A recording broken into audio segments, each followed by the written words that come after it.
that's really the key word here, I think, Hollis, right? Is protect your finances, protect. People are Yep. afraid about money when they Yeah. face divorce.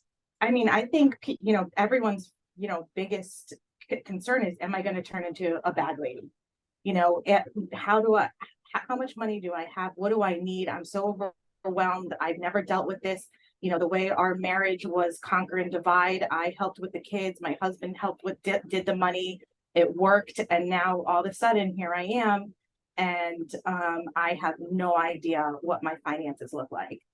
And so it's very overwhelming. And a lot of women feel shame about it, which they shouldn't. Because a marriage is all about compromise, and everybody, takes their role, and you divide and conquer. And more often than not, the husband takes over the finances, and the woman takes care of more of the household.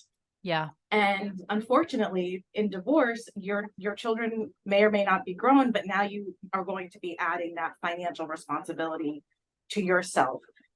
And it's an overwhelming process. And Susan, I think maybe I'll start with a little bit how I got into this. Yeah. Was really, I was a child of divorce. My parents got divorced back in the 80s. It was literally War of the Roses, like whatever movie you saw. That, I mean, they say today barely anybody goes to court. My parents were in court for 3 days.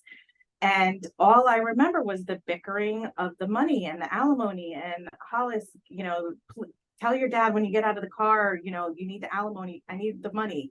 And my dad would say, well, I don't have the money this week. My dad was starting his own company, and he was not trying to pay because he was not being a jerk. He was trying to build a career. And I dealt with that for about 4 years until I turned 18, and it was time to go to college. And all of a sudden, nobody had thought about, in the divorce decree, who was going to furnish my college dorm room.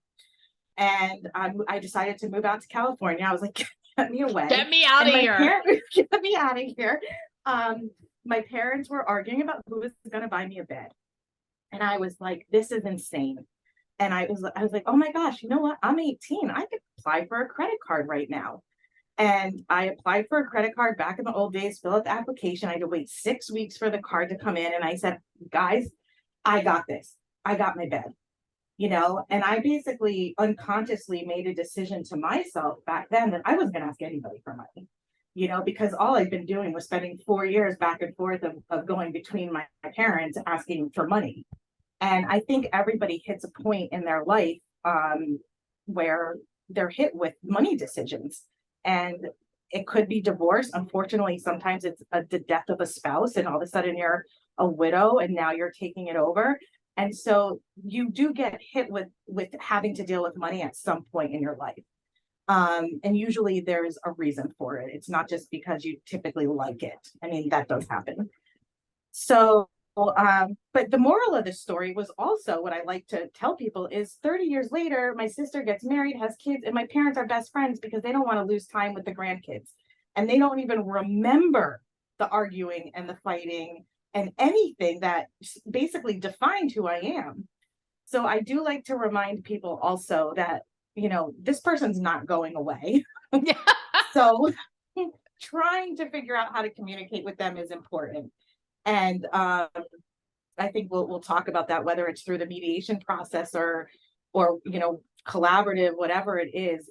Communication is with your former spouse is not going to go away.